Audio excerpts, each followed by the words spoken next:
I know that you want to pass that IELTS exam, and I will help you to do that. In this video, I will demonstrate you the problems you might face when taking IELTS oral exam.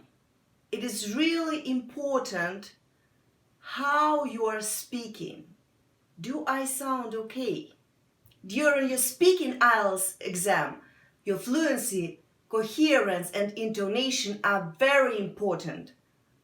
Now we will speak about the 3 problems that might occur during your IELTS speaking test. The first problem is when you speak with very flat intonation. The second problem is when you speak slowly hesitate, in unnatural places, or say are between each word. And the third problem is you speak quickly without pausing for breath, so it becomes an incomprehensible stream of speech. So what problems do you usually have when speaking? Think of it. You might want to record yourself to check, to understand what the problem is. Sometimes we are not aware that we have such a problem. Now listen to 3 students during their IELTS speaking exam. Give your feedback about intonation and speed of speech of this student. I saw my classmate yawning while I was talking. When she gave me feedback, she said I sounded really boring. My story was great, so why was she bored? The first problem is flat intonation. Sometimes we forget to use intonation because we are focusing so hard on what we are saying. If you have a flat intonation, vary your voice according to the thoughts and feelings you are expressing. Record and listen to yourself practicing. Could the people get an idea of how you are feeling without listening to the words?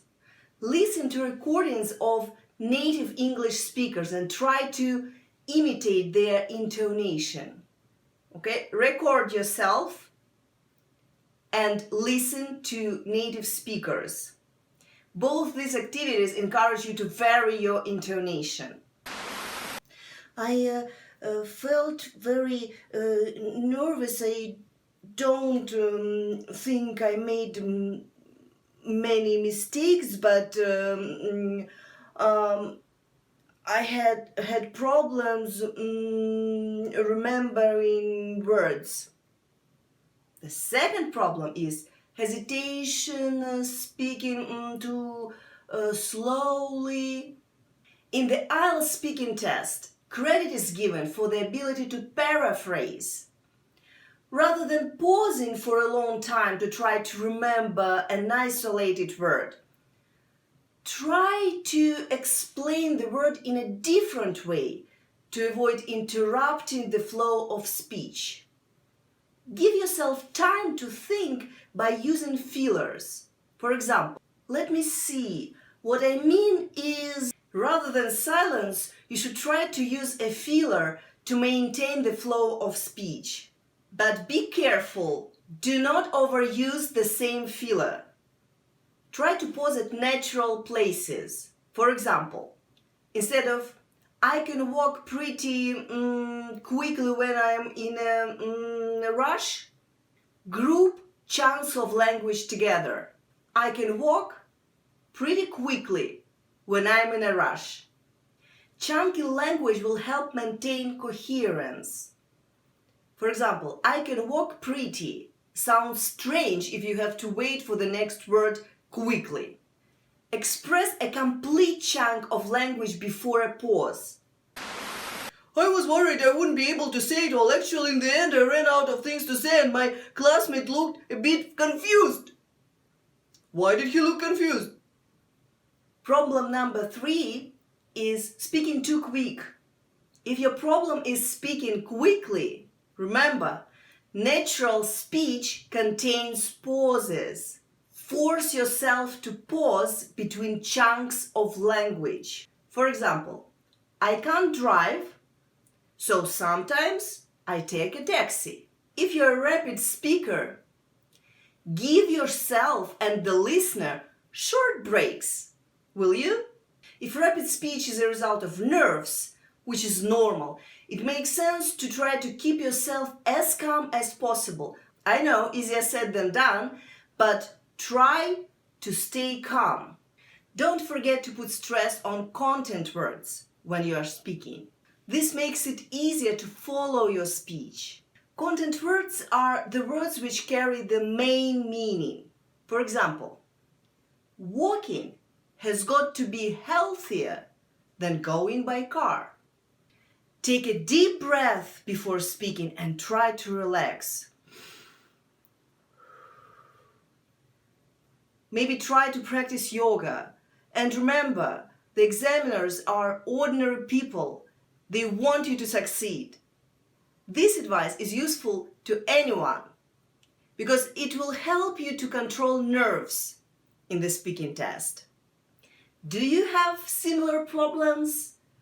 Now, pause this video and tell me about a journey you make regularly. You should say why you make the journey, how often you make the journey, and how long the journey takes, and you should also explain why you like or dislike the journey. Now pause this video and answer those questions. Here is a sample answer during your IELTS speaking exam. I'm going to tell you about my journey to work. I can't drive, so sometimes I take a taxi or get a lift from a colleague, but usually I walk to work. I reckon I benefit in two ways from this walk. Firstly, I save the taxi fare. Taxis are fairly cheap here, but I'm pretty sure the money I save mounts up over the weeks. And also I get some exercise. Walking has got to be healthier than going by car. It takes about 40 minutes and I can walk pretty quickly. Unfortunately, it's not a very attractive walk, but I do see some interesting things along the way. For example, when I was passing a building site last week, I noticed some beautiful parrots sitting on the top of a crane.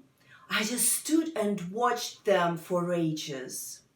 Be healthy and happy, and see you in the next video. Bye.